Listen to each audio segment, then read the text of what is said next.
Hola, ¿qué tal todos? Bienvenidos a este podcast llamado Carácter y Coraje. Para todos aquellos que nos sintonizan el día de hoy, pues muy buenas tardes, si nos sintonizan desde tarde. Muy buenos días si están amaneciendo, que tengan un excelente y maravilloso día. Si están comiendo, pues gracias a Dios. Y si es de noche, pues muy buenas noches también.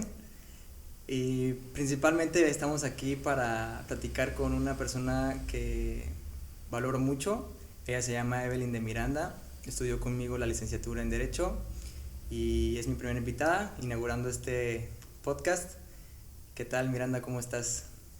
Hola, ¿qué tal, Esteban? Pues muy contenta de estar aquí contigo y de compartir parte de mi historia con las personas que nos vean o nos escuchen.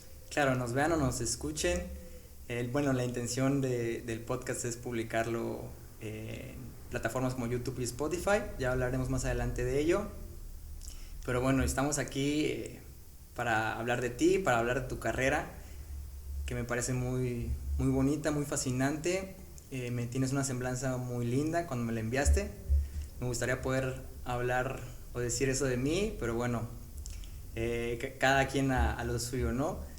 Me refiero a que sí me impresionó mucho la cantidad de concursos, la cantidad de talleres a los que has asistido, los que has dado, porque eres tallerista, y las obras literarias que tienes publicadas en 2 distintos países. Más adelante hablaremos de ello. Es muy, muy, muy, muy chingón, la neta, que te atrevas a hacer todo eso. Me gustaría a mí en algún momento publicar un libro, pero bueno, cuéntanos un poquito sobre ti, sobre quién eres. Bueno, eres tallerista literaria, eres escritora y autora de novelas y escritura y literatura fantástica, ¿no es así? Y también eres Exacto. declamadora, te gusta mucho recitar poemas propios, porque tienes, y otra gran variedad de poemas. Son 3 actividades que realizas hoy en día. ¿Y qué tal? Cuéntanos, por ejemplo, me llama mucha atención y me da mucha curiosidad cómo fue que empezaste a involucrarte con los libros. Cuéntanos cómo empezaste y cómo es que hoy en día te consideras, o más bien yo te considero una profesional en lo que haces. Bueno, pues muchas gracias por esa consideración.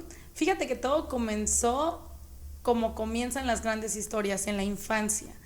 Cuando yo era pequeña, yo me crié en casa de mis abuelos al norte del estado de Veracruz, en un lugar conocido como la Huasteca Veracruzana, en Cerro Azul. Y este lugar es una ciudad pequeña, pero yo siempre he dicho que es un pueblo grande, pero al fin y al cabo pueblo al que quiero muchísimo. No teníamos acceso a internet, por supuesto, te estoy hablando de principios del 2000, finales de los 1900.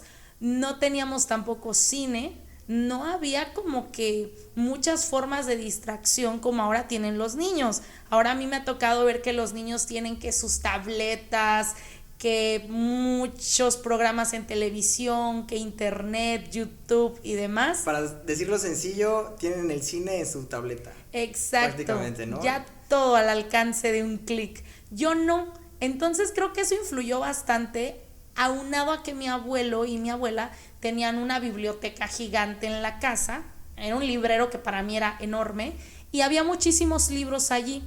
Entonces había libros de distintas historias, por ejemplo, libros de leyendas, de poesía. Mi abuelo, admirador de Pancho Villa, tenía libros sobre él, sobre su vida. Mi abuelita por ahí tenía también algunos textos y de alguna manera yo empecé a explorarlos, empecé a leerlos, empecé a ver de qué trataban.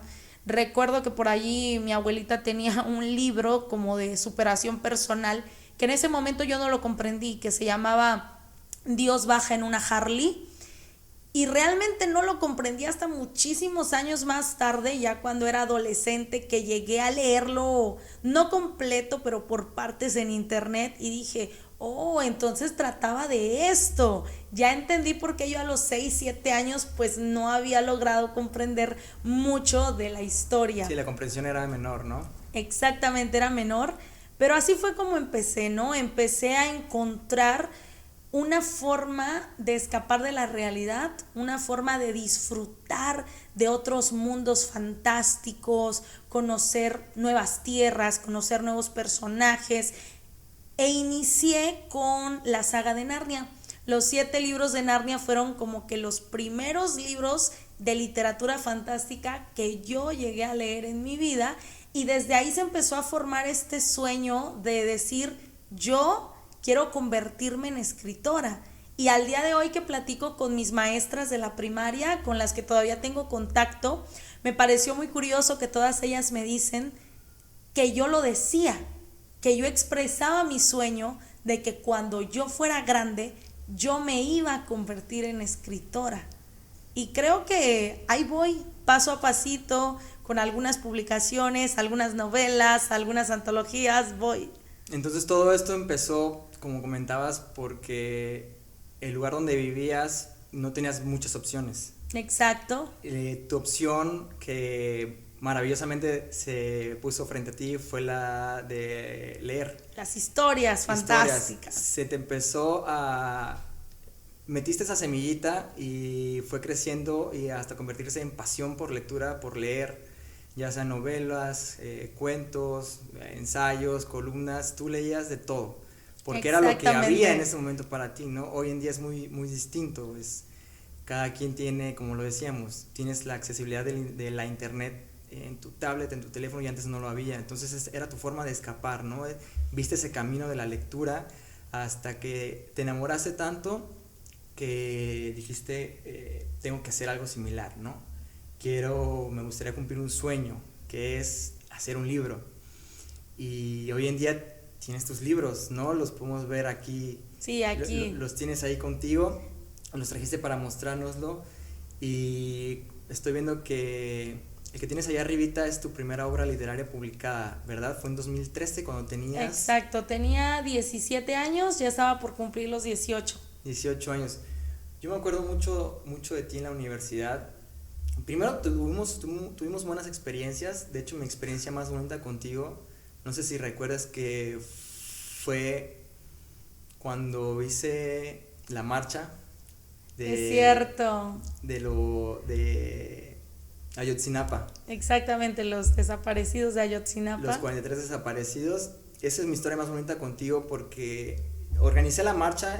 Fue un día para mí muy bonito y creo que histórico para la universidad, porque ese día cancelé las clases prácticamente, saqué a todos de sus salones y nos pusimos a marchar. Y porque fuimos la primera escuela particular que marchaba. Así es, tanto que salimos en el periódico y la publicación del periódico decía literalmente Juniors marchan. Juniors salen a marchar. Salen a marchar.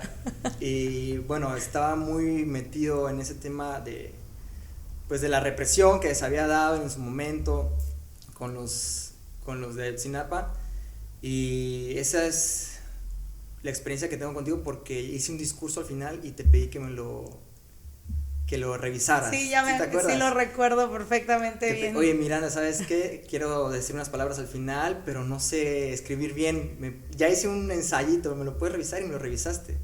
Me lo diste y como tal, ahora sí que lo recité como me lo preparaste, estuvo muy bien. Eso es súper chingón. Un recuerdo desbloqueado. Un recuerdo desbloqueado que sí me llegó ahorita, pero me nace porque tú publicas tu primera obra mientras estás en primer semestre de la carrera. Me acuerdo que te abrieron el auditorio para que lo presentaras. Exactamente, presenté mi primera novela en el auditorio de la universidad donde estudiábamos aquí en Veracruz. Y eso me pareció fascinante cuando vi, más bien nos invitaste a la presentación de tu libro. Fue cuando dije, wow, tengo una compañera que escribe. Te juro que yo llegué corriendo a mi casa y lo primero que le dije a mamá ese día fue, oye, mamá, tengo una compañera que es escritora y ya publicó su primer libro y el viernes es la presentación y va a venir gente de todos lados. Y a mí me pareció súper chingón tener una compañera que escribía. Y es más, me pareció, extraordinario. Nunca había tenido cerca a un escritor, y ahora tenerla aquí, tenerla ahí en el salón, hoy que la tengo aquí enfrente, me gustaría sacarle el mejor provecho posible. Pero bueno, me impresionó muchísimo que ya escribieras a la edad tan corta que tenías, Y cuéntanos cómo fue la publicación de esa primera novela que tuviste. Me imagino que, bueno, es de una editorial mexicana. Cuéntanos tú mejor cómo fue la travesía de poder publicar una novela, tu primera novela.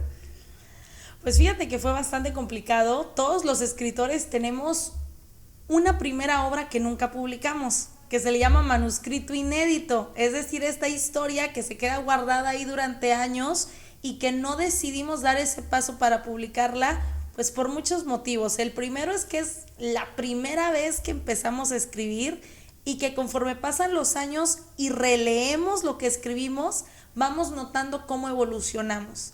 Así que yo a los 16 años hice una primera obra, también de literatura fantástica, pero no fue hasta casi los 18 cuando publiqué mi primera obra, que es esta que tengo aquí, que es Un amor a través del tiempo.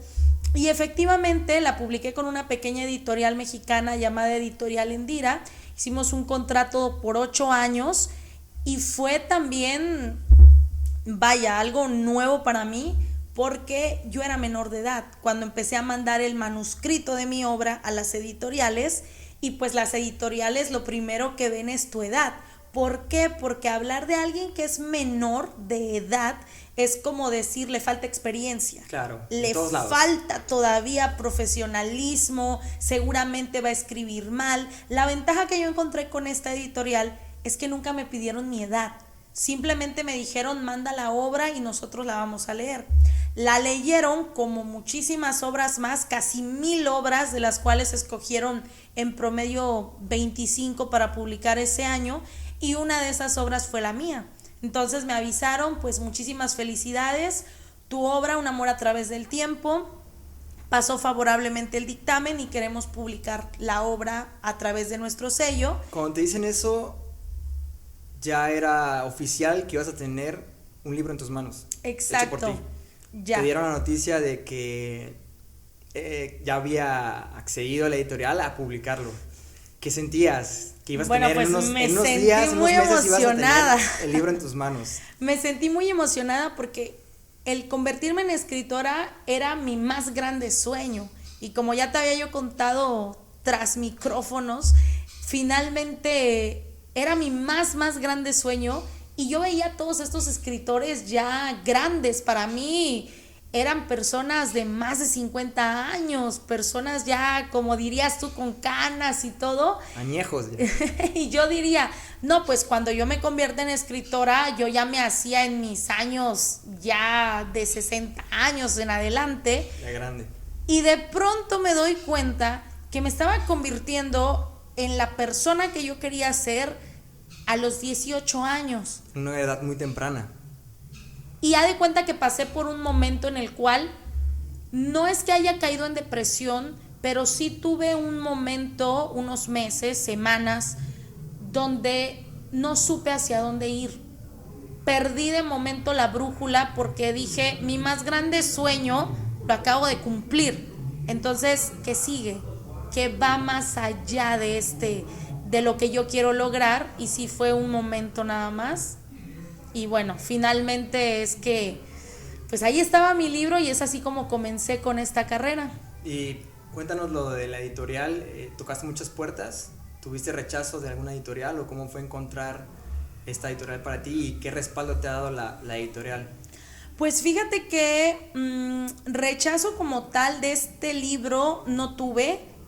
Me encontré con rechazos en el primer manuscrito, que sí lo mandé a algunos lugares, pero con este no. Con este la verdad es que intenté con esta editorial, lo aprobaron y ya no fui más allá. Ahí fue donde quedó. Y bueno, se firmó un contrato, te comentaba, por unos 8 años y pues bueno, la verdad es que uno le gana a su libro el 8%. ¿Qué incluía ese contrato? ¿Las utilidades? Era únicamente el respaldo de la editorial, que la editorial lo iba a imprimir, iba a encargarse de la distribución, de la venta al público, y que yo como escritora por cada venta de libro iba a ganar 8%. Entonces el libro estaba en más de 200 pesos y yo por cada venta iba a ganar ese 8%. Eso es todo durante 8 años. Después de esos 8 años todos los derechos de distribución, publicación, explotación de mi obra regresaban a mí. Se te transfieren, ¿no? Regresan a mí. ¿Y eso lo estipulas en el contrato? Sí, es un o contrato que se firma con todas esas cláusulas, estipulaciones. Okay. Exacto. Ok. Y por ejemplo, me imagino que a raíz de publicar esta novela querías publicar nuevas novelas, ¿no? ¿De dónde empezaste también a agarrar experiencia para publicar una segunda novela? Me contaste también hace poquito que fuiste a varios talleres, ¿no? Hay un taller muy interesante que es el taller de escritores, escritura y literatura de San Miguel de Allende en Guanajuato, ¿no es así? ¿Cómo te envuelves en estos talleres, o estos talleres más bien sirven o te sirvieron para poder publicar una nueva novela y meterle algo nuevo? Me refiero a que ¿qué puedes aprender en esos talleres? ¿Cómo estos talleres pueden crear al lector y cómo estos talleres pueden crear al escritor, al autor? ¿Sientes que te ayudan para volver a publicar una novela nueva? O sea, ¿te ayudan realmente para, ya sea en diferentes contextos, ¿no? Pero, ¿qué tal? Explícanos mejor tú. ¿Cómo es que te involucras en esos talleres? Por supuesto, de que son de utilidad, son de súper mega utilidad. Finalmente creo que todos necesitamos tener esta parte formativa, y los talleres amplían los horizontes de las personas que gustamos de la literatura y que queremos convertirnos en escritores. Por ejemplo, nos enseñan acerca de la creación de personajes, acerca de la estructura de la novela, cómo podemos nosotros crear nuestra propia novela, cómo podemos mejorar. Y sobre todo es que los talleristas son personas que ya cuentan con experiencia. En mi caso, en San Miguel de Allende, en el año 2014, tuve muy buenos talleristas, tuve profesores de la UNAM como Ana Mari Gómez, Paula Tinoco, que es una persona que ha trabajado en editoriales mexicanas, Alberto Chimal fue uno de mis instructores. Conocí a Laura Esquivel, que estuvo allí presente, me encantó verla, tengo una foto con ella. Chimal es el que escribe igual cuentos fantásticos, ¿no? Sí, ¿verdad? Y microcuentos también. Y conocí a una persona que a mí me fascinó, que pude aprender de él, no tanto como instructor, sino de una forma mucho más personal, que es el escritor Jan Martel. Jan Martel es quien escribió La vida de Pi, que se llevó a la pantalla grande como una aventura extraordinaria. Buenísima película, por cierto, véanla. Muy buena película. Y de hecho lo conocí y yo ni siquiera sabía quién era él, o sea que fue una amistad muy genuina, una amistad que se formó con él, con su esposa, con sus hijos. Comíamos juntos todos los días y yo veía que la gente lo saludaba. Todo eso fue durante el taller, durante ¿no? la semana, sí, fue una semana completa que duraron los talleres. Y yo convivía con él lo más normal posible, porque además Jan Martel habla español. Y en una de esas empezamos a platicar y me comenta, oye, ¿y alguna vez has leído mi libro o algo por el estilo? Y yo, ¿tú sin saber? Sí, yo sin saber quién era, por supuesto. Por eso te digo que fue una amistad muy genuina, muy sincera. Y la verdad es que para mí aprender de él, que me diera consejos, fue algo maravilloso. Y pues es una muy grata experiencia haberlo conocido a él como a tantas otras personas con las que pude tener un contacto en ese lugar. Qué padre. Igual me comentaste que este tipo de talleres son muy costosos, ¿no? La mayoría los realiza o son concursos que hace la Secretaría de Cultura, ¿no es así? Pero son costosos. Tú entraste como becaria. En este caso es un festival independiente, no tanto por parte de la Secretaría de Cultura del país, pero sí, efectivamente, tienes razón, tienen un costo bastante elevado, tan elevado que la mayoría de las personas que lo toman son extranjeros. Realmente te encuentras muchísimas personas que vienen de los Estados Unidos a disfrutar de San Miguel de Allende, Guanajuato, y a prepararse en la literatura. De hecho, hay conferencias en inglés, en español. Ok, es muy inclusiva completamente. Sí, pero somos muy pocos mexicanos. Somos pocos mexicanos porque está el tema del precio. Y qué feo, ¿no? Que el mexicano no vaya o no esté tan interesado en ese tipo de talleres que son, como dices, muy buenos, que te abren nuevos horizontes para el lector.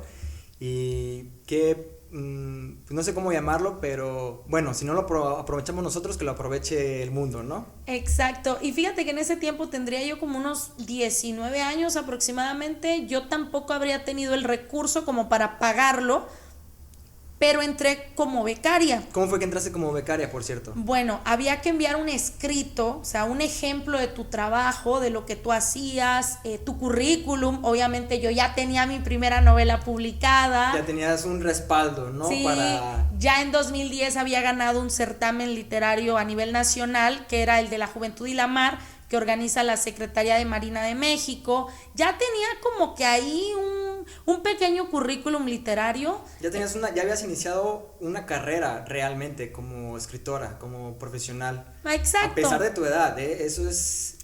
Una joven carrera, pero ahí iba. Claro, y es la forma de iniciar, ¿no? Se puede iniciar a los 15, a los 12, a los 20 o a los 60, no importa. Exactamente. Entonces envié mi currículum literario, una muestra de mi trabajo y una carta de exposición de motivos de por qué yo quería obtener esa beca. Y la beca consistía en que yo iba a poder ingresar sin costo alguno a todos los talleres que se daban en español durante ese número de días. Lo que era el alojamiento no iba incluido, pero de todas formas era más accesible porque era como parte de las personas que íbamos a estar tomando los talleres en un hotel llamado Real de Minas, que se ubica en San Miguel de Allende. Así que fue, digamos, más accesible. Igual el tema de la comida, pues ahí había pases que te otorgaban para el desayuno, para la comida. Digamos que ya fue mucho más viable el poder ir. Sí, el ser becaria te daba el acceso y facilidades. Uh-huh. Tanto alimentos como hospedaje, el pernotar ahí y la entrada a todos los talleres, ¿no? Uh-huh. Eso es muy, muy bueno, está súper chingón, pero nos gustaría que hubiera más eventos, ¿no? Aquí en México, más talleres, más. Y lo que comentaste de la Secretaría de Cultura, fíjate que sí. Si tú me preguntas, ¿la Secretaría de Cultura organiza talleres? Sí, esa sería la respuesta. No te puedo decir que no. Pero sí me gustaría decir lo siguiente, la verdad es que no son suficientes, ¿sabes? Hay una alta demanda, somos muchos los interesados en ser parte de estos talleres formativos, que a mí me ha pasado, que la Secretaría de Cultura publica en su página de Facebook, están abiertas las inscripciones a tal taller y han pasado 2 horas, Esteban, o sea, 2 horas, y yo trato de entrar y el cupo ya está lleno. O sea, el cupo es completamente o muy limitado. Exacto, no son más de 45 personas las que aceptan. ¿Y los concursantes? A nivel nacional. No, increíble. Es de muy verdad, poco el cupo ahora, que hay. Yo lo entiendo porque como bien lo dijiste, yo también doy talleres de literatura, pues no puedo tener un grupo tan grande. Aquí lo que tendría que hacer la Secretaría de Cultura es abrir más grupos. ¿Por qué? Porque estamos hablando de que hay una gran demanda y no puede ser que hayan 300 personas interesadas y que únicamente entren 30. ¿Por qué? Porque estamos diciendo que un 90% se queda fuera. Y eso es en todos los certámenes y todos los talleres que la Secretaría de Cultura envía. Tan solo esta parte de los jóvenes creadores, que es una beca para los escritores, para los artistas plásticos. Si yo te dijera cuántas personas aplicamos para esa beca, justamente acaban de dar los resultados la semana pasada y yo no quedé, ya es como el 5º intento que hago y empecé como joven con trayectoria A, es decir, cuando recién tenía mi primera novela. Después fui con trayectoria B, cuando ya había crecido en la literatura. Y ahora, desde hace 3 años hacia acá, siempre aplico en categoría C, que ya es experto. Uno más alta, ¿no? Ya es con publicaciones internacionales, ya es con notas en periódicos, o sea, ya es una carrera.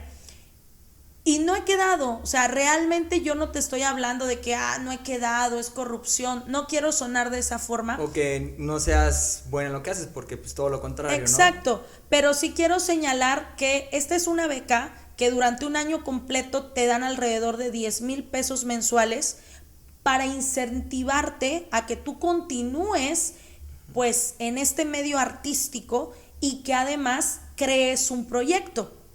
Y bueno, la situación es que, por ejemplo, en letras seleccionan a 10. Imagínate cuántos escritores enviamos nuestros documentos para que solamente queden 10. Sí, realmente es difícil porque no es un tema de cultura, realmente es un tema más político. ¿Por qué? Porque para que la Secretaría de Cultura, por ejemplo, pueda abrir más vacantes, necesita más dinero. Al necesitar más dinero, necesita que, en su caso, la federación le asigne un presupuesto mucho mayor al que le asigna, ¿no? Y me imagino que si años pasados no había tantas vacantes, hoy en día con la austeridad en la que vivimos y con lo olvidada que está el arte y la cultura y la historia aquí en México realmente, ese presupuesto va a haber bajado bastante y por lo tanto bajan los lugares de gente que puede participar y también yo creo que baja la calidad de los talleres que recibes porque ya no traen a gente tan buena o tan profesionales como en este caso el autor de La vida de Pi.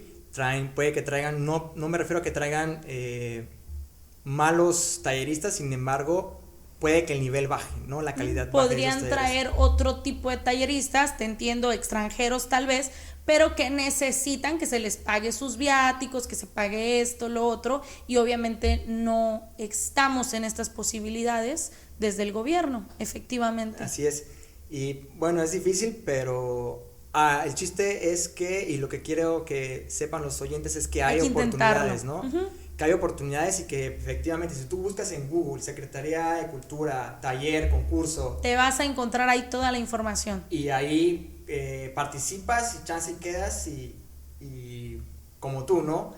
Te arrancas esa carrera claro que como sí. escritora. Eso es espectacular. Y bueno, asimismo también tienes otras publicaciones, tienes 2 antologías, me comentaste. Uh-huh. Una es muy interesante, que es un concurso que se hizo en el sur del país, con unas autoras también sureñas, publicaron una antología y fue en otro concurso que participaste, concurso. ¿No? Igual tienes ahí la antología, sí, cuéntanos aquí de ella. Está. Es un pequeño librito, pero a mí me encanta, ¿no? Porque es un pequeño gran librito. Estamos hablando de alrededor de 13 escritoras, todas orgullosamente mexicanas y todas pertenecen a los estados del sur del país, entre ellos el estado de Veracruz, que es donde yo entré a representar a nuestro estado por la parte de narrativa.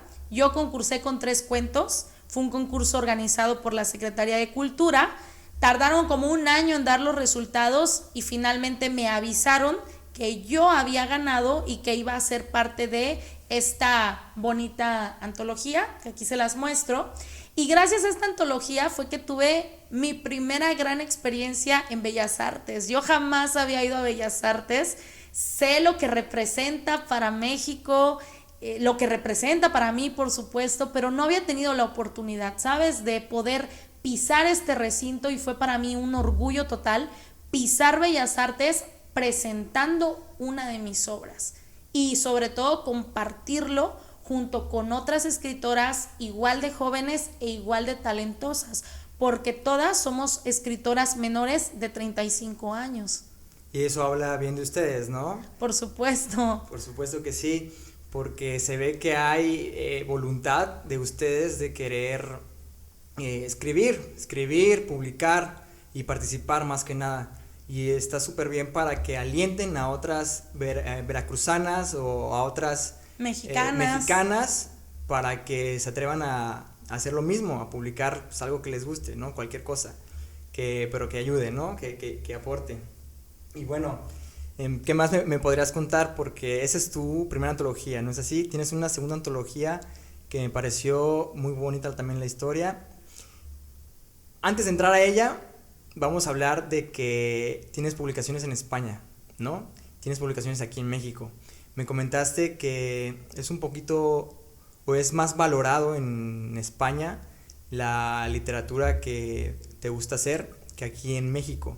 Y que incluso para la publicación de una de tus novelas fue difícil porque aquí en México no encontrabas editorial que te apoyara, ¿no? porque realmente los lectores aquí en México están interesados en otra cosa distinta, ¿no? Y incluso tu segunda novela está publicada en una editorial española, ¿no es así? Exactamente. Tenemos que entender algo aquí bastante importante. Las editoriales son un negocio.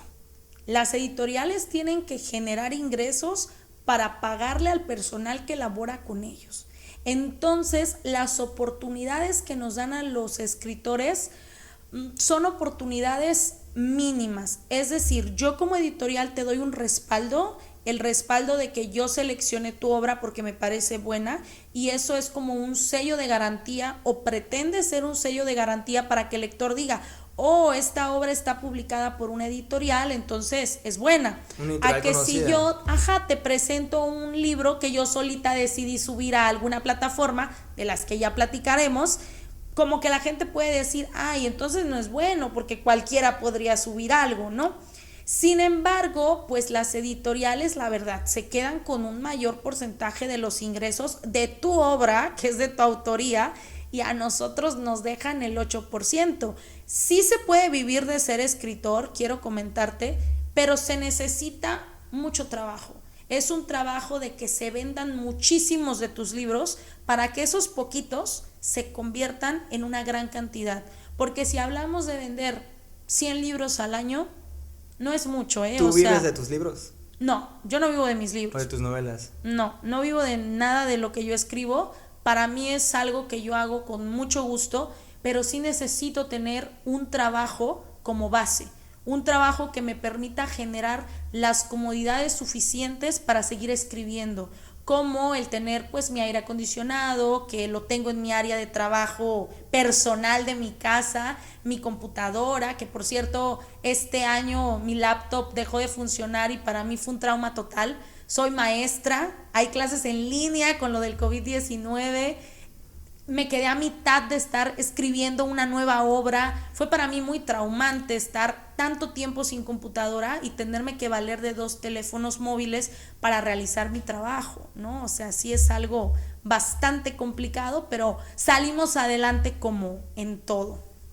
Entonces, bueno, entendemos esto de que las editoriales son un negocio y pues hay que comprender esa parte, así que me costó efectivamente mucho trabajo mi segunda novela, que es también la que traigo aquí, ¿okay? Aquí está, se llama Angelina, y resulta que sí la mandé a varias editoriales mexicanas, pero como comentabas, no a todos les interesa la literatura fantástica.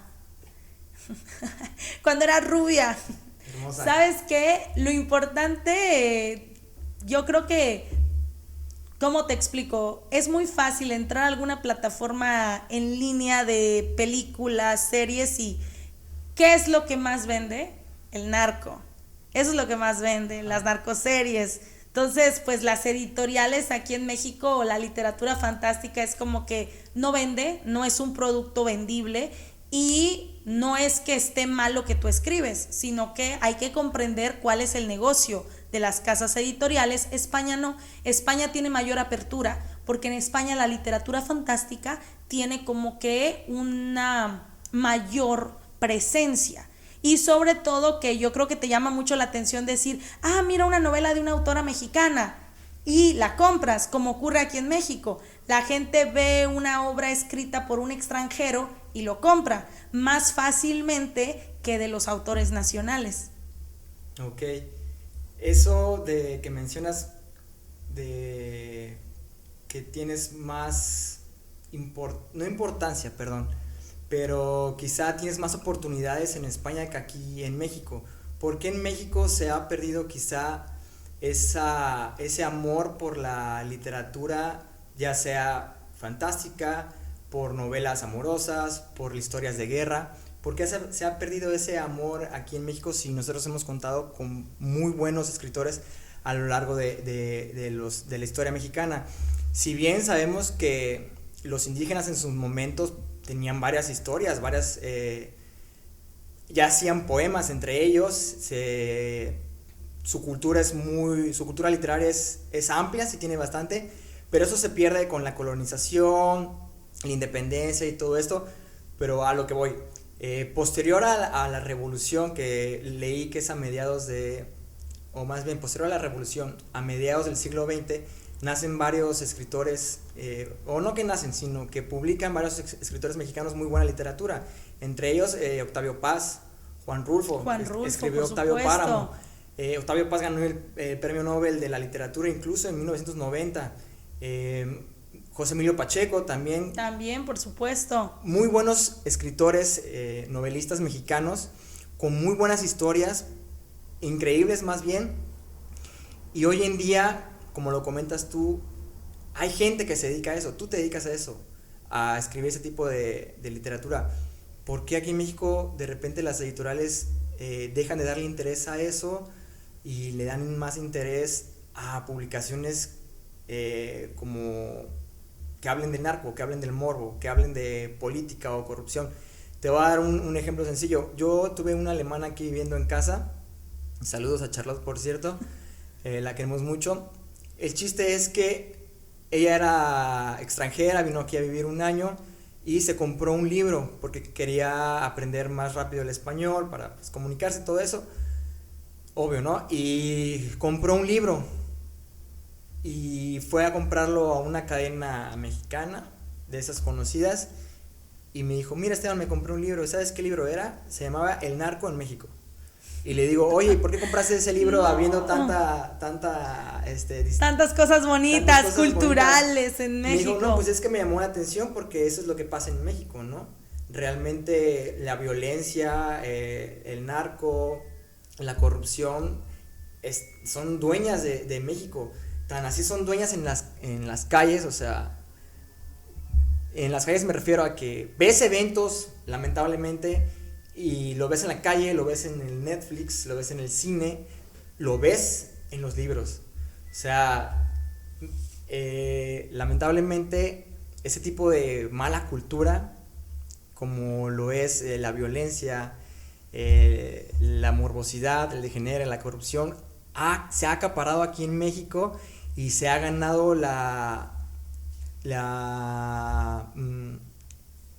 que los lectores se enfoquen más en ese tipo de literatura que no se me hace nada especial. Realmente para mí es basura y es lamentable, ¿no? ¿O cómo lo ves tú? Mira, yo creo que en cuestión de gusto se rompen géneros, ¿no? A cada quien le puede gustar la literatura policíaca, novela negra, fantástica, romántica y demás. Pero lo que comentas es bastante cierto. Tuve la oportunidad de platicar con el agregado cultural de México en Japón durante el año 2020, que aceptó darle una charla a mis alumnos de Relaciones Internacionales, precisamente de la materia en Derecho Diplomático, y él nos comentaba que la lucha constante que tiene la diplomacia mexicana alrededor del mundo es el limpiar estos estereotipos, también motivados por Hollywood, motivados por Estados Unidos, de que pues en ¿no? México, exacto, tenemos narcotráfico. Entonces, alrededor del mundo, imagínate, México es tan vasto culturalmente y que nos identifiquen por el narco, dices, wow. Sí, ahora, habiendo tanta cultura aquí, desde la gastronomía, la arquitectura, música, danza, todo, ¿no? Ahora, sí existen escritores actualmente, tanto yo como las chicas que aparecen en Sureñas, como otros escritores y escritoras mexicanas contemporáneas, por supuesto, pero ¿qué pasa? Te repito, la gente tiene esta idea de que en lugar de valorar lo hecho en México, solemos irnos a otras naciones, ¿ok? Tiene más que ver con este pensamiento de que... malinchista. Exactamente, ¿no? El decir, bueno, voy a leer una historia de magia y voy a leer de fulanita de tal que es de Inglaterra, voy a leer incluso de Laura Gallego, que me fascinan los libros de Laura Gallego, pero es española. Entonces prefiero leer este tipo de literatura porque lo que se hace en México no es bueno. Así, esa es la idea que ellos tienen. Bueno, pues a los otros países les pasa al revés. A los otros países les llaman la atención los libros de mexicanos y mexicanas, los libros de personas de otros países porque dicen, es que lo que se hace en mi país no es tan bueno. Tenés así que esta novela de Angelina está publicada por una editorial en España. Está publicada en España, efectivamente. La verdad es que sí. No, pues es muy, como decías, malinchista, ¿no? Pero eso pasa en todos los países, todos. ¿no? El problema es que la editorial, a veces, por lo que me dices, puede que sí se case con esta temática que vive la situación actual del país, ¿no? Porque es lo que más vende, dirías tú, el morbo. Claro, y es un negocio, así que voy a publicar lo que más vende. Así sea es. bueno o sea malo, pero a mí me va a dejar dinero. Oye, por ejemplo, trabajar en una editorial, ¿nunca has pensado ser parte de alguna editorial donde puedas, aparte de escribir ahí tus propios libros en la comunidad de tu trabajo, igual pues ganar dinero, lo normal? O sea, ¿nunca has pensado ser parte de una editorial que quizá te pueda también impulsar No. a publicar un nuevo libro? Fíjate que he pensado en algún momento formar una pequeña editorial y estar al frente de ella. Completamente distinto a lo que Para yo sé. ayudar, para ayudar a otras personas, pero yo trabajar dentro de una editorial, no porque mira, uno como autor tiene todo este proceso creativo, ¿sabes? Entonces yo no quiero estarme limitando a corregir los textos de otros o a leer los textos de otros cuando yo lo que quiero es crear los míos. Mejor corriges tus textos, ¿no? Sin embargo, sí ofrezco ciertos servicios de manera independiente. Por ejemplo, las lecturas beta. Yo hago lecturas betas profesionales. Si tú, por ejemplo, escribes tu obra, me la puedes enviar, yo te doy el costo, yo la leo y al final hago un informe de lectura. Te digo qué es lo que yo pienso de tu obra, cuáles son los puntos fuertes, cuáles serían las debilidades y en qué puedes mejorar. Hago también corrección ortotipográfica. Tú puedes escribir, pero por allí se te van acentos que no deben ir, alguna H que no debe de ir, entonces todo eso yo también lo corrijo y también en menor medida hago corrección de estilo. Te ayudo a que tu texto tenga armonía, que tu texto sea fácil de leerse, porque mucha gente tiene una muy buena historia, pero no hay armonía en su forma de escribir y por lo tanto te corta tanto las oraciones que al lector eso le fastidia. ¿Por qué? Porque no hay una armonía, un seguimiento natural de la historia. Así que sí, me dedico a dar esos servicios de manera independiente. Oye, eso me llamó mucho la atención, lo de la armonía, porque tú puedes estar leyendo cualquier otra novela y en sí, ¿en qué te refieres con la armonía? O sea, que yo me sienta complacido de estar leyendo. Que lo vayas leyendo de corrido, que no sea agrade. como que te corte así de pronto la emoción y digas, ay, y vuelvas a leer. O sea, ahí no hay armonía porque no se entiende tampoco. Entonces, debe de llevarte, la lectura debe de ser un proceso tan natural que cuando alguien te habla, te saque de lo que estás leyendo. Básicamente esas tres cosas que me dijiste es lo que hace una editorial, ¿no? Exacto. ¿A ti te gustaría tener tu propia editorial? Quizá empezarla a construir poco a poco y te ayudaría, estaría increíble. Por supuesto. Conseguir personas que les guste hacer lo mismo que tú, echarse la lectura de manuscritos de futuros libros, estaría súper genial. Pero sí, o sea, se podría decir que es uno de tus sueños o pensaste quizá en algún momento. En algún momento podría convertirse en algo. Ahorita mi más grande sueño sigue siendo escribir libros y compartir mis historias con la gente. Como de Angelina, ¿no? No lo he leído, te prometo que lo voy a leer. Gracias. ¿Dónde lo puedo conseguir? Pues fíjate Tus que dos estaba novelas. por impresión bajo demanda a través de Gandhi, aquí en México, y también está en muchas librerías de España y a través de la página de la editorial, que es Editorial Tandaya, y te lo mandan hasta tu casa. Un amor a través del tiempo, justo este año se acaba de vencer el contrato. Entonces, ¿qué significa? Que yo ya tengo nuevamente todos los derechos de distribución, explotación, edición de mi obra y por lo tanto yo estoy pensando subirlo a Amazon de manera digital y también como impresión bajo demanda. Y por ejemplo, ¿te podrías ir a buscar otra editorial? Sí, pero no quiero. O sea, te ya conviene. es una decisión mía, ¿no? De que ya durante 8 años estuve ganando 8% de cada libro. Ahora considero que puedo buscar la manera de ganarle más. Es decir, si yo, por ejemplo, publico a través de Amazon, Amazon se queda con un porcentaje, pero de cada libro yo gano mínimo el 60% de cada libro. Entonces estamos diciendo que de un libro de 200 pesos, pues yo estoy ganando más de 100 pesos por cada libro, cosa que nunca ocurrió con una editorial. Con una editorial yo por cada libro gano entre 20 y 30 pesos, jamás va a pasar de ahí. porque siempre es 8% o 10%, dependiendo lo que vende el autor, lo que gana el autor. Uh-huh. Y en este caso, ¿qué crees que sería mejor? Me comentas que puedes ahora publicarlo a través de Amazon. Amazon no tiene fama de ser editorial. No, para nada, es una plataforma únicamente. Sin embargo, Amazon la usas como plataforma para tener acceso a una fácil publicación, se podría decir. Exactamente. Y por ejemplo, como autora, ¿qué es más valioso para ti? ¿Por qué te lo pregunto? Porque si haces una publicación a través de una editorial, pues la editorial te da un respaldo, ¿no? Uh-huh. Te da a más amplitud, más apertura con la sociedad literaria en México, con diferentes asociaciones civiles, y en cambio publicarlo de forma autónoma, si se podría decirlo, a través de plataformas, lo puede hacer cualquiera, ¿no es así? Exactamente. Tú puedes publicar cualquier texto, desde una columna de política, o puedes publicar un cuento o un mini cuento o un ensayo, puedes publicar lo que tú quieras, ¿no?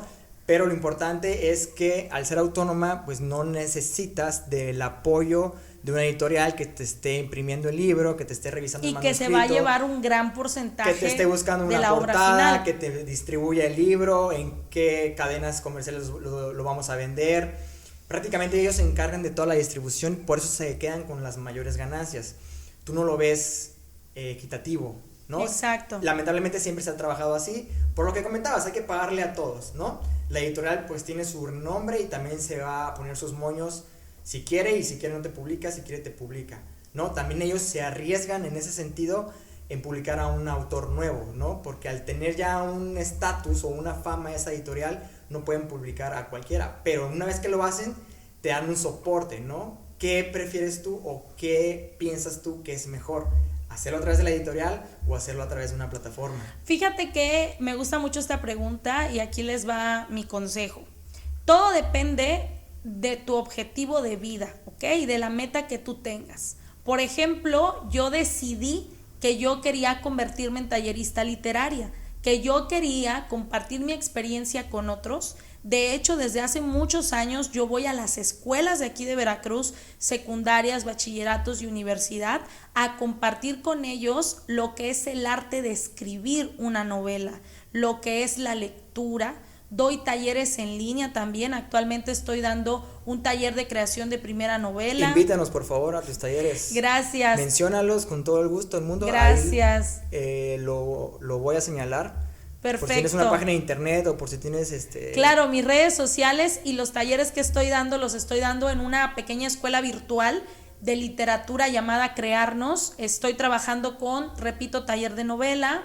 Estoy trabajando con taller de publicación para quien ya tiene un manuscrito pero no sabe qué hacer con él. Ahí evaluamos ventajas y desventajas de las editoriales, de los concursos literarios y de la autopublicación, que es lo que me acabas de señalar. Ok, se le llama autopublicación. Yo te dije publicarlo de forma autónoma. Ajá, pero está bien, es autopublicación. Así es. Exacto. No necesitas una editorial para subir. Para hacer eso, ¿no? Para publicarlo, en este caso subirlo a internet, ¿no? Ahora, aquí el consejo es el siguiente, depende de tu meta.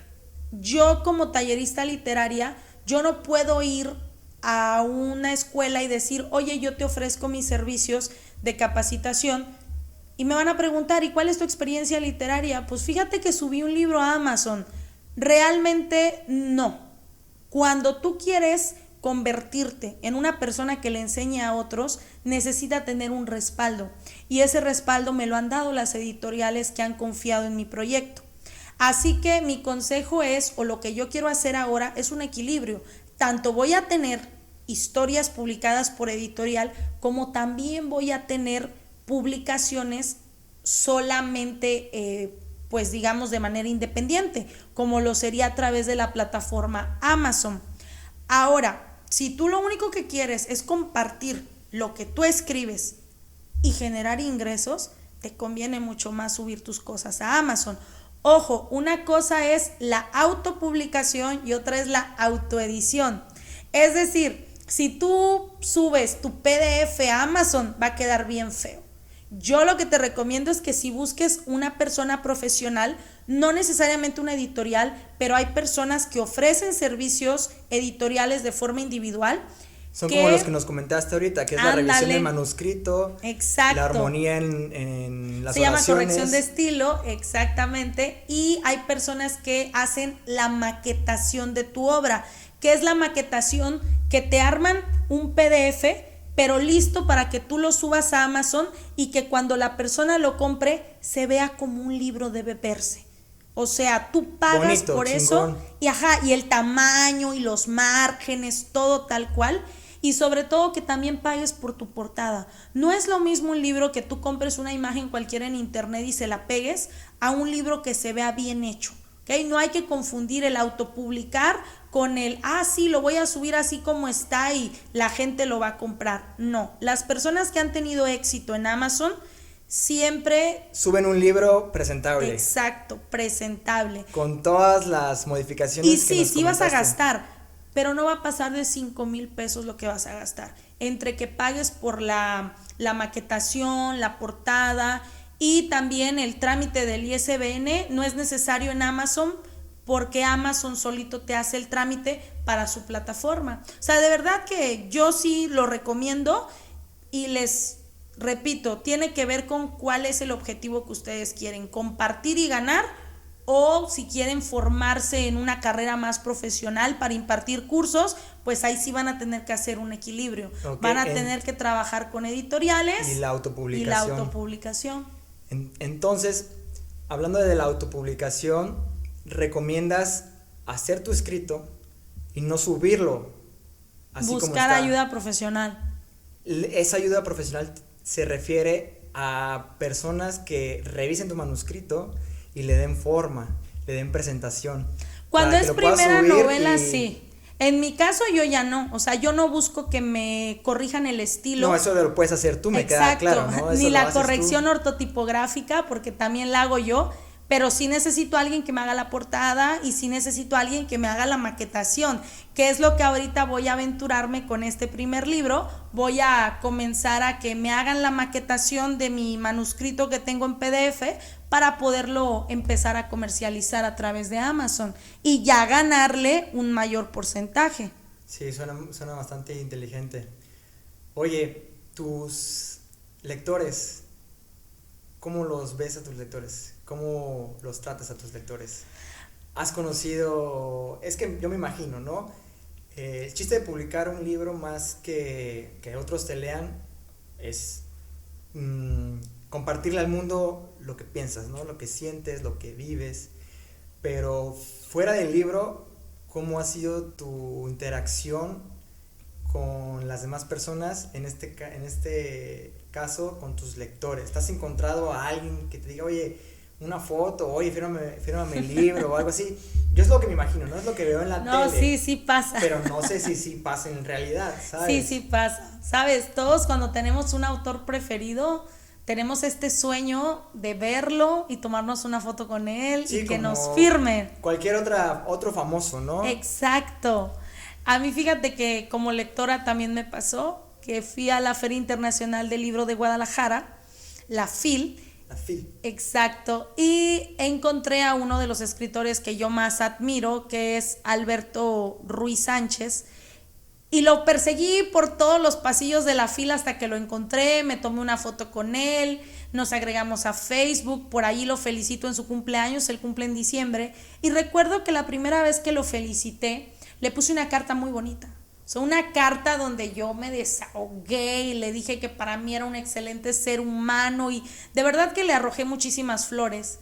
Y él me dijo que muchas gracias por lo que yo le había escrito, la verdad que le gustó mucho, pero al final utilizó una frase que en ese momento yo no comprendí, porque apenas estaba iniciando en mi carrera como escritora y la comprendí de manera posterior. ¿Por qué? Fíjate que él me dijo, ojalá yo fuera como tú dices que soy. Y no la comprendí hasta que a mí me pasó. Fíjate que uno como lector ve en sus escritores y escritoras a este superhéroe y a esta superheroína en la que uno desea convertirse. Yo también quería ser ese superhéroe, quería ser esa superheroína que yo leía, esa persona que escribía, yo quería ser como ella. Y así es como me ven mis lectores. Tu lector no ve que eres una persona que se puede enfermar, que eres una persona que a veces estás harta de tu trabajo, que eres una persona que a veces quieres tirar la toalla. Desanimada, Sí, triste. que te puede dar incluso depresión. No te ven así, ellos te ven como algo heroico, algo inalcanzable. ¿Tú te consideras ahorita una heroína, por ejemplo? Considero que mis lectores me ven como una heroína y que estoy en el camino de convertirme en la superheroína que quisiera ser para ellos. O sea, digamos que soy una pequeña heroína que apenas está iniciando, porque finalmente yo quiero ser un ejemplo para otros, como tú lo dices, lo que es el coraje, ¿no? El que las personas digan, esta chica pudo, entonces yo también puedo. Y ya me ha pasado que me he topado en más de una ocasión con lectoras que cuando me encuentran es una súper emoción y me puedo tomar una foto contigo, es que yo quería conocerte. Y me pasó una vez en el trabajo, la nieta de uno de mis compañeros de trabajo fue a verme y la chica estaba muy emocionada, empezó a hablarme de por qué mis libros le gustaban y yo la veía y me veía a mí cuando yo veía a mis escritores favoritos. Cuando le comentaste, o Alberto le Sánchez Ruiz, ¿no? Y le decía, es que yo lo admiro, igualito, tenía la misma mirada. Yo me le quedaba viendo, no, es que para mí tú eres una súper escritora. Y la chica me contaba y me contaba y yo me sentía tan mal porque estaba enferma. O sea, de verdad yo traía una gripa de esas terribles, ardor de garganta. No era COVID porque tiene ya más tiempo, pero estaba muy enferma. Ese día yo ni quería ir al trabajo. No me había puesto una gota de maquillaje. Me sentía muy mal. Y ella me veía como esa superheroína. Y yo en ese momento no estaba en el mood de ser un superhéroe. Entonces sí me ha pasado. Incluso una anécdota que me encanta compartir. Es que esa es la otra cara es la otra cara, ¿no? Del autor, ¿no? Efectivamente. El autor escribe y se apasiona y hace personajes mitológicos, o sea, jugamos a ser Dios, siempre lo digo. Así es, de hecho, le mete mucho empeño a sus historias, a lo que sea que vaya a publicar. Y muchas veces uno, a través de la lectura o de estar leyendo sus libros, cree que puede llegar a conocer al autor, a esa ¿no? persona. Cree que puede saber lo que le gusta, lo que no le gusta, lo que siente, lo describe muy especial. Te formas tu propia imagen de esa persona. Así es, entonces, cuando vas y tienes un encuentro con uno de esos superhéroes que para ti lo son, tú puedes decirle y aventarle 1000 flores, pero quizá él por dentro, como dices tú, te sentías triste porque la niña hablaba maravillas de ti y tú no te sentías maravilla en ese momento. No, entonces, exacto. El autor en ese entonces puede sentirse, pues, no mal, pero sí tiene una interpretación distinta a la que hace la niña de su propia persona, ¿no? Igual se siente bonito, ¿sabes? Siempre que me siento triste, algo pasa, algún lector me manda un mensaje, algún lector algo y no sé, son como mis alumnos también, suelen alegrarme la vida en los momentos en los que más lo necesito. Bueno, perdón, es que me quedé pensando todavía en lo de la otra cara del autor. Y sí, y me pasa mucho con nuestras propias familias, ¿no? Incluso nunca llegamos a conocer a alguien por completo, nunca se puede morir y jamás lo vamos a conocer por completo. Podemos saber cosas de él, pero nunca así por completo. Y bueno, es muy interesante todo lo que nos has venido contando. Ya por último, si quieres, para cerrar, ¿podrías contarnos un poquito sobre la evolución del lenguaje? Te quería hacer esa pregunta por lo más reciente que ha ocurrido. Y bueno, eres una escritora, me imagino que te gusta la ortografía, la Real Academia la has de seguir y todo ese contexto que implica la escritura, ¿no? Y el desarrollo de la misma. ¿Qué opinas ahorita con estos temas que han salido sobre la evolución precisamente del lenguaje? Te veo un poquito entusiasmada con lo que vas a decir. Pues fíjate que yo creo que es una pregunta que está muy de moda hacerle a todos los escritores cuando los entrevistan, ¿no? ¿Qué opinas tú del llamado lenguaje inclusivo, de cambiar la E y demás? Mi respuesta, fíjate que siempre es la misma, como bien lo comentas, soy maestra también y doy la materia de redacción, la materia de ortografía, doy talleres de literatura. Me he formado con talleres de literatura también, entonces mi respuesta pues siempre es la siguiente, ¿no? Tenemos que tener la conciencia de que la lengua la formamos nosotros, la formamos los hombres y mujeres que la hablamos, y finalmente cuando surge una nueva palabra, una palabra que empieza a ser utilizado por la regla de mayoría, por el mayor número de personas, forzosamente la RAE la tiene que incluir, como por ejemplo el verbo whatsappear o whatsappear o tuitear. Eso es de reciente creación y surge a la par de una aplicación. Y porque nadie se pone en contra de eso, ¿no? Exacto, y finalmente la RAE la metió porque ya no pudo hacer nada. O sea, eran tantos los hablantes, habían superado, ya estábamos la regla de mayoría que lo metió.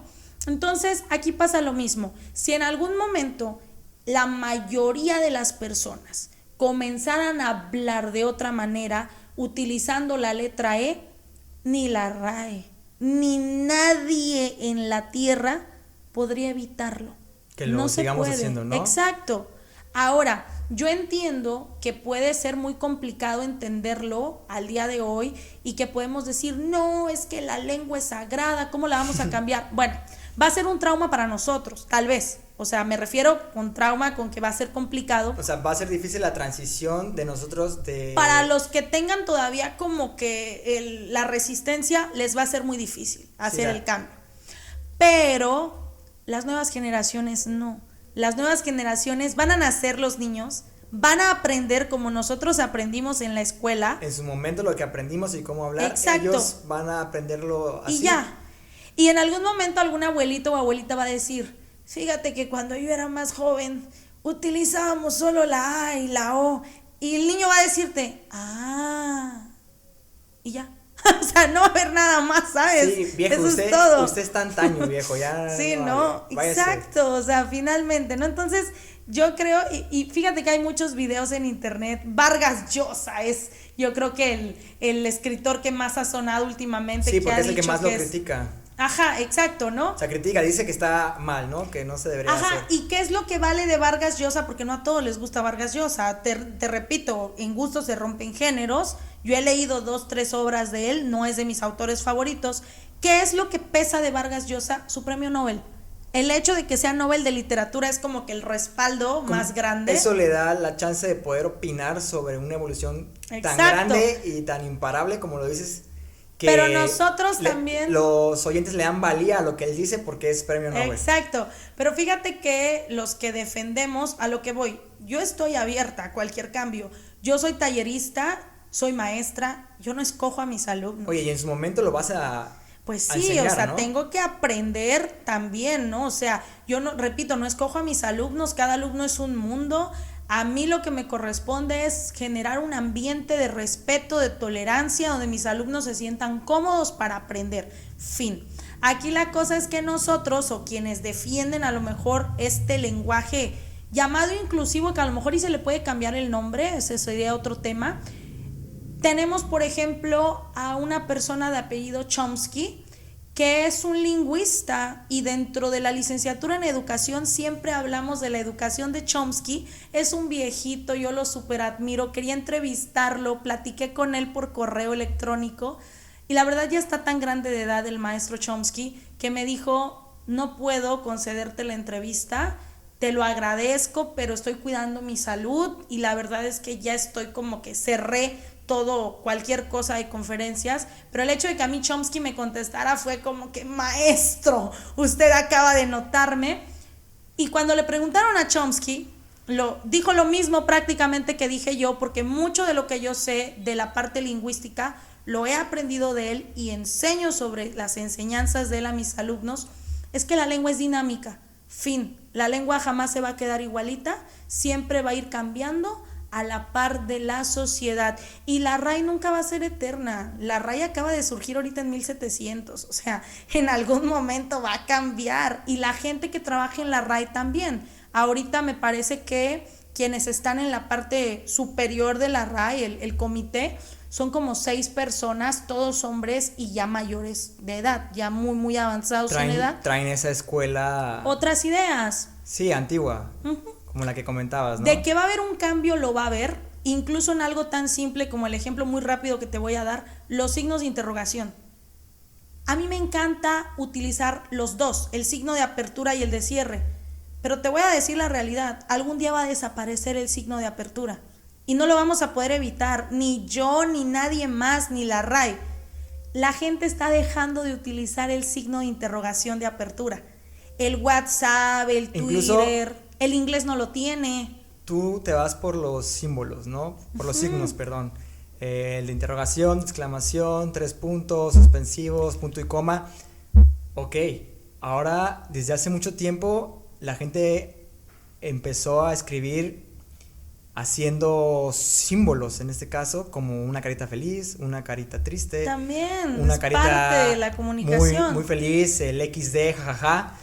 A eso es a lo que voy, ¿no? Ya te puedes encontrar un texto que tenga los 2 puntos y el paréntesis que formen una carita y es aceptable, ¿no? Sí, y quizá, la comunicación está cambiando. Y quizá ellos, el comité de la RAE que dices, pues te puede señalar de que realmente no significa nada porque no tienen, en español pues no tendrían sonido ninguno de los símbolos, pero se usa, ¿no? Y la gente lo tolera y lo acepta y lo empieza a escribir de esa misma forma, ¿no? Poner distintos símbolos que refieren a la felicidad o al estado anímico. Y nadie puede evitarlo, yo no puedo evitar que los uses, ni tú puedes evitar que yo no los use, o sea, cada quien es libre, ¿no? Y finalmente la comunicación debe de ser efectiva, ¿ok? La finalidad de la comunicación es, valga la redundancia, comunicar y ya. Lo puedes lograr a través de emojis, como bien lo señalas, lo puedes lograr con un solo signo o sin un signo, o sea, mientras estemos comunicando. Lo importante es que llegue el mensaje. Ya, exacto. ¿No? Como vemos las pinturas antiguas de los cavernícolas. En comparación con lo de hoy. Sí, o sea, es una evolución. Ahí ves la evolución y el desarrollo, ¿no? Y la aplicación del lenguaje de hace miles de años al de hoy en día, ¿no? Bueno, Miranda, fue un placer muy grande estar aquí contigo, la verdad. Gracias a ti por haberme invitado, por dejarme compartir parte de mi experiencia y vamos a seguir en contacto, Esteban. No, ya sabes que a mí me gusta mucho platicar contigo y me gusta también, o me gustaría que los oyentes escuchen tus experiencias para que ellos pues se motiven a no hacer... Para que se inspiren. Para que se inspiren, no en escribir un libro, pero a perseguir sus sueños. En perseguir sus sueños. Eso es importante, claro. Sea cual sea su sueño, que vayan tras él. Y creo que eso es lo que tú quieres hacer, ¿no? Digo, ya para irnos, yo también quisiera preguntarte, ¿qué fue lo que te llevó a hacer este programa, ya que estamos aquí en la primera emisión? En la primerísima emisión. Fíjate que cada vez que me preguntan eso, me pongo nervioso. Y cada vez que me preguntan eso, doy una respuesta completamente distinta. Porque realmente no tengo un concepto claro de qué es lo que quiero lograr con este podcast. Se puede decir que no tengo una misión ni una visión. Se puede decir que no he formulado o encuadrado un concepto como tal de lo que quiero, pero sí te lo puedo describir, ¿sí? Carácter y coraje son 2 palabras que yo formo para darle como inspiración a la gente. Más que inspiración, hablar de garra, entusiasmo, valentía, inspiración, voluntad. ¿Qué es lo que quiero yo transmitir con este podcast realmente? Te digo que siempre doy conceptos distintos, pero más que nada yo creo que es activismo. Activismo social, activismo ambiental, activismo político, cualquier tipo de activismo. Y por su parte también innovación. Me gusta mucho la gente que innova. ¿Por qué? Porque siempre va a ser benéfico para el planeta o para cualquier otra persona.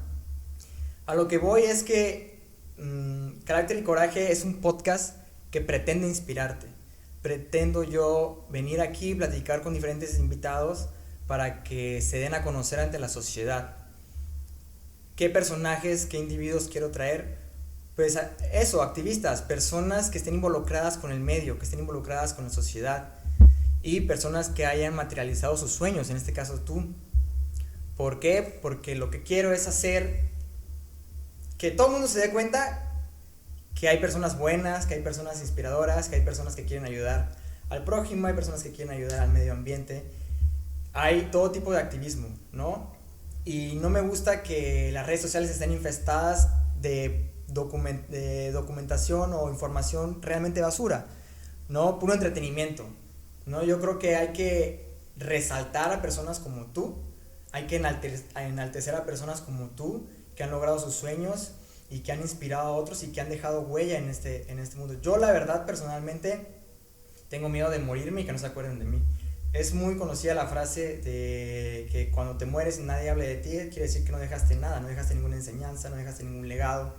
En tu caso, tú te puedes morir y ahí están materializados mis libros, tus obras, claro, traen tu nombre. Exacto. Entonces quizá el oyente que escuche este podcast no esté interesado en publicar una novela, pero sí puede estar interesado en hacer otro tipo de cosa, ¿no? Otro tipo de cuestión, vender algo innovador o enseñar cómo fue que cumplió un sueño, contarnos sus experiencias.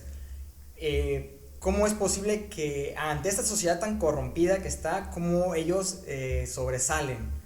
Sobresalen por las actividades que hacen, por lo que demuestran al público, por lo que nos comparten.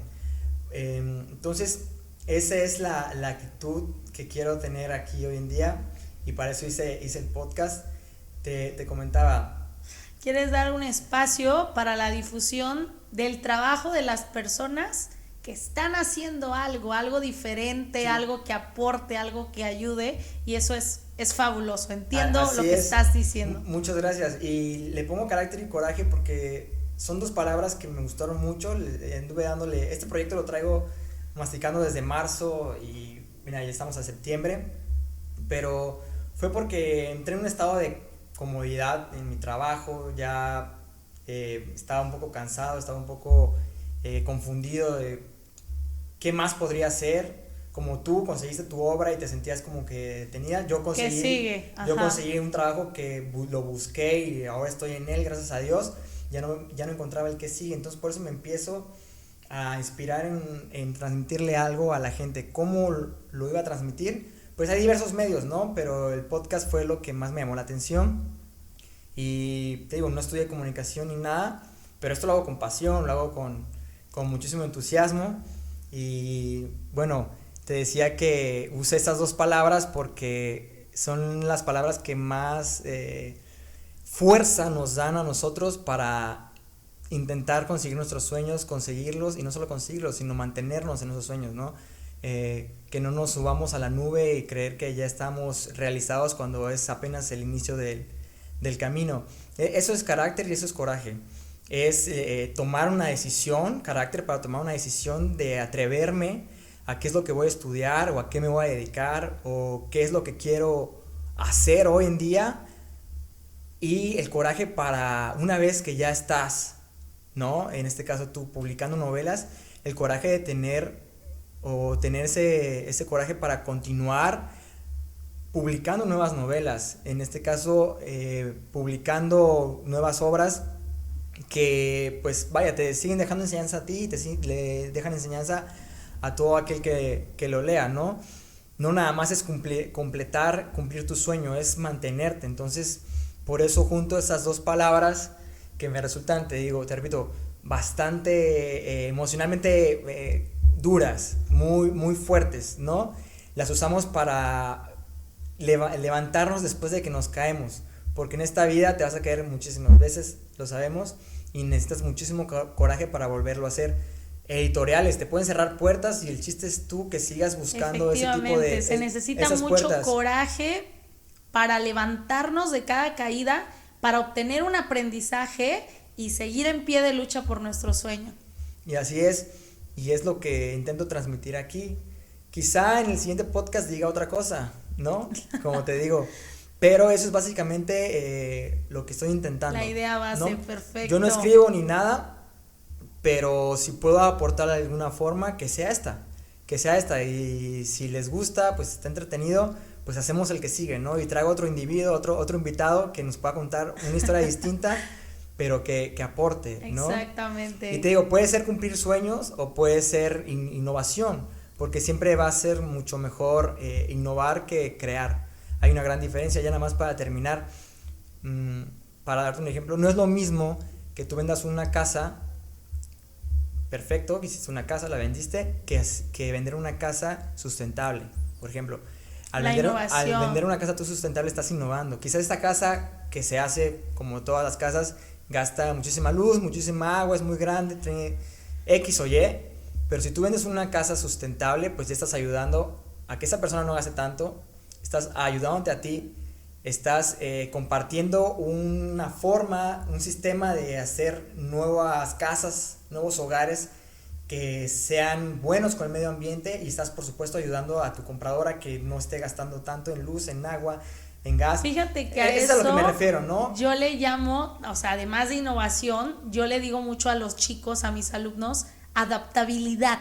O sea, es el adaptarnos al ambiente en el que estamos viviendo. Sí, y si hoy en día estamos en eventos catastróficos en cuanto al ambiente, pues hay que adaptar esa y es forma, tener ¿no? el coraje para cambiar. Un breve ejemplo, yo ahorita con mis clases, ahorita estoy dando clases en línea, y también es el tener el coraje para adaptarnos a este sistema. Los libros, tener el coraje no solo para hacerlos en físico, sino saber que también se pueden hacer en formato digital. O sea, de verdad que esta parte de la innovación y la adaptabilidad son esenciales, y está súper el darle difusión a esa clase de trabajos. Claro que sí, y aquí voy a estar para darle difusión a cualquier persona que realmente, es más, si tienen algún conocido en este momento que crean que podría venir y que podríamos escucharlo y que tiene algo interesante que contar y que nos puede inspirar, adelante, escríbanlo en los comentarios y sin duda lo citamos y platicamos con él sin ningún problema. Yo estaría encantado, les repito, esto lo hago con pasión, me encanta, ahorita estoy emocionadísimo de que estés aquí. Y bueno, para finalizar, pues te doy las gracias por haberme aceptado esta invitación, te doy las gracias por haber inaugurado este primer capítulo, este primer episodio del podcast con Evelyn de Miranda. Y no sé si quieras dejarnos por ahí tus redes sociales y tus plataformas en las que estés inscrita. Claro que sí, me pueden buscar como Evelyn de Miranda en Facebook, ahí me pueden mandar algún mensaje, alguna duda que tengan. Me pueden buscar en Instagram también como @demiranda.escritora. Y bueno, me pueden buscar en ¿Tu correo a electrónico? través de Google también. Mi correo electrónico es escritora.mirandaordonez@gmail.com. Y bueno, pueden poner ustedes en Google mi nombre y el nombre de alguno de mis libros, y ahí les va a aparecer el lugar donde ustedes pueden adquirir cualquiera de mis obras, o si lo quieren hacer a través de mí y que yo se los envíe ya firmado, autografiado, pues el contacto directo conmigo y lo van a tener. Perfecto, todas tus redes sociales aquí las voy a Muchas aparecer gracias, mágicamente. Esteban. Igual si como nos comentabas, tienes servicios para que revises manuscritos, ¿no? Igual adelante, aquí tenemos una gran lectura profesional. beta, corrección ortotipográfica, corrección de estilo, en todo lo que los pueda asesorar. Si también quieren algún curso personalizado de creación de novela, creación de cuento, también los doy, así que estoy a la orden. Perfecto, pues muchísimas gracias por haber acompañado a todos los oyentes, y no me queda nada más que agradecer a esta bellísima persona por haber venido, por habernos compartido sus historias, y pues nada, muchísimas gracias. Y esto fue Carácter y Coraje, un podcast que puede inspirarte. Muchísimas gracias. Estuvo con ustedes Evelyn de Miranda y Esteban Francisco. Se me olvidó presentarme, por cierto. Muchas gracias.